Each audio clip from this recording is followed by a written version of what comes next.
Walau pertarungan Pilpres masih 3 tahun lagi, namun sejumlah partai politik termasuk barisan pendukung mulai memanaskan mesin politik mereka. Salah satunya Bara JP atau Barisan Relawan Jokowi Presiden.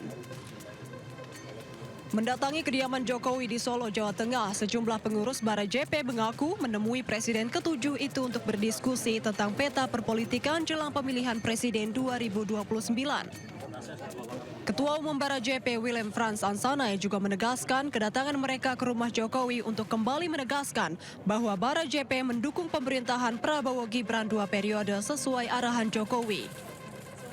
Tidak harus diganti di tengah jalan, sehingga itulah persepsi paradigma kami Bara JP mendukung apa yang disampaikan oleh Pak Jokowi bahwa pemerintahan Prabowo Mas Gibran itu 2 periode.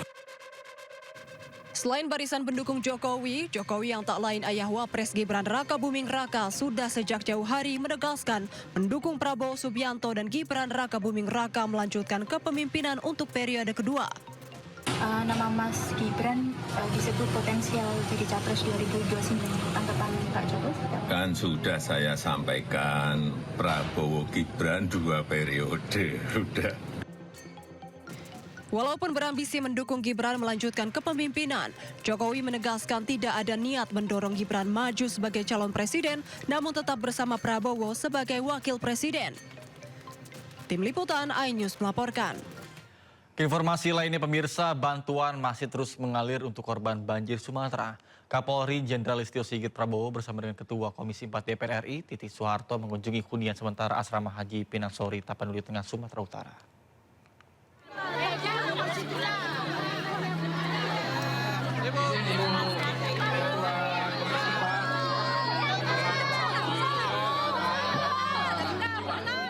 Kapolri Jenderal Listio Sigit Prabowo dan Ketua Komisi 4 DPR RI Siti Hediati Haryadi atau akrab disapa Titik Soeharto meninjau hunian sementara atau Huntara Asrama Haji Pinang Sori, Tapanuli Tengah, Sumatera Utara pada Minggu pagi.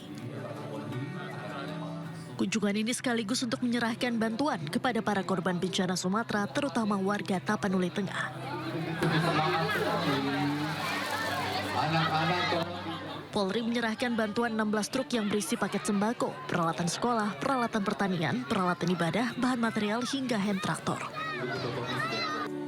Diketahui Huntara di Asrama Haji Pinang Sori terdiri dari 56 unit kamar dengan jumlah pengungsi sebanyak 154 jiwa.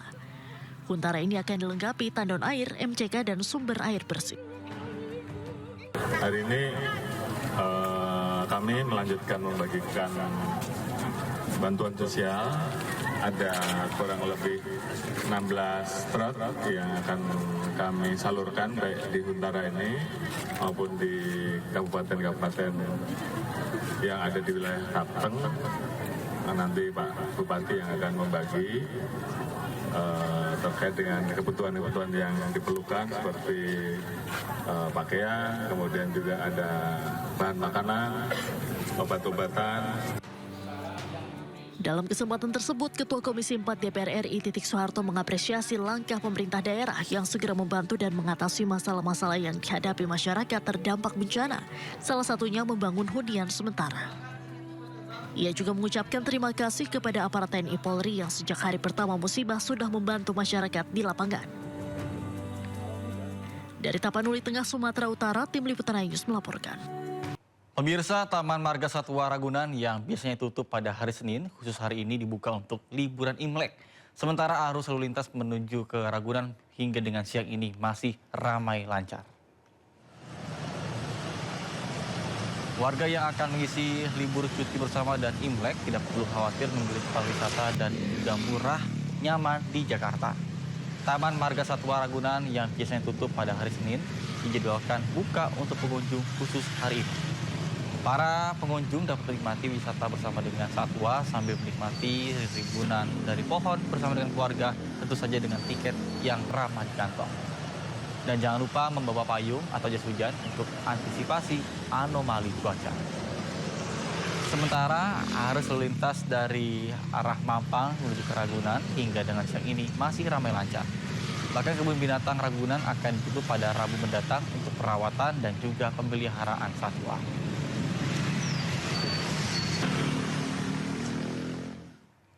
Pemirsa, Pantai Lagon Ancol, Jakarta Utara masih menjadi destinasi favorit warga Jakarta. Momen libur panjang Imlek dimanfaatkan warga Jakarta dan sekitarnya untuk menghabiskan waktu bersama dengan keluarga. Seperti contohnya di Pantai Lagon Ancol yang diramaikan oleh wisatawan. Sejak pagi, wisatawan terus berdatangan dari berbagai daerah. Harga tiket yang murah dan juga lokasi yang bersih menjadi daya tarik wisatawan.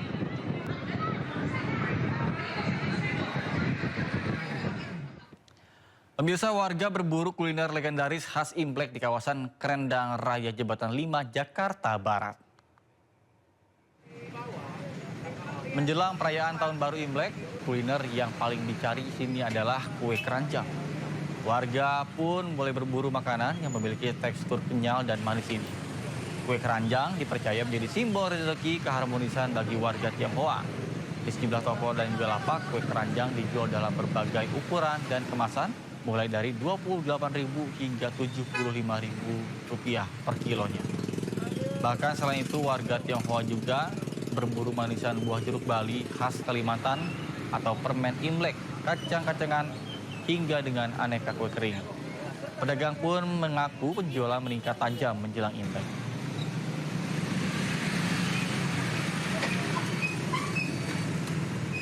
Terima kasih Anda masih bersama kami di Sinu Siang bersama saya Nata Arman.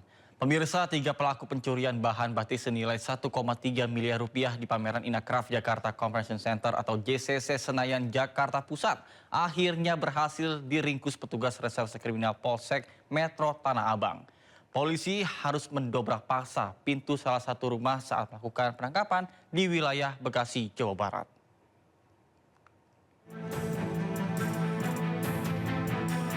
Petugas Reskrim Polsek Metro Tanah Abang menangkap 3 pelaku pencurian bahan batik senilai 1,3 miliar rupiah di Bekasi, Jawa Barat. Penggerebekan di awal rumah seorang pelaku berinisial GR di kawasan Kampung Sawah. Di dalam rumah polisi temukan sejumlah barang bukti yang dititipkan para pelaku. Polisi kemudian mengamankan 3 pelaku utama di 3 rumah berbeda. 1 di antara mereka merupakan perempuan. Saat digeledah, polisi menemukan bahan batik tulis dan batik sutra yang telah dikemas dan siap kirim ke lokasi lain. Amankan ada 3 orang. 1 orang perempuan, 2 orang laki-laki. Perempuan berinisial LD, untuk laki-laki berinisial G dan berinisial K. Ketiga diamankan di mana? Kita amankan di daerah Bekasi, Jawa Barat. Untuk lokasi-lokasinya mereka terpisah semua namun berdekatan. Sebelumnya aksi 3 pelaku terekam kamera pengawas saat mencuri sejumlah bahan batik tulis mewah karya Rahmat Aminadi. Batik senilai 1,3 miliar rupiah itu dicuri para pelaku sehari sebelum ajang pameran kerajinan terbesar Tanah Air Incraft 2026 di Jakarta Convention Center. Dari Jakarta, Rani Sanjaya News melaporkan.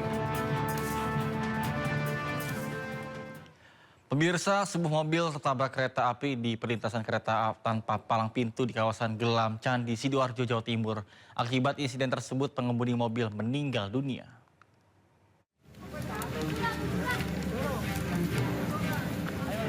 Kecelakaan maut yang melibatkan kereta api dan sebuah mobil terjadi di perlintasan kereta tanpa palang pintu di kawasan Gelam, Candi, Sidoarjo, Jawa Timur. Kejadian ini membuat mobil terseret kereta sejauh 200 meter hingga jatuh ke sungai. Sejumlah warga yang ada di lokasi kejadian berhasil mengevakuasi seorang pengemudi pria asal Mojokerto. Meski awalnya diketahui dalam keadaan masih hidup, namun akhirnya korban meninggal dunia setelah dievakuasi ke rumah sakit. Sebelum tertabrak, mobil sempat mengalami kendala pada bagian mesin, tepat di tengah perlintasan kereta. 1 penumpang berhasil menyelamatkan diri keluar dari mobil, sementara pengemudi terjebak di dalam mobil.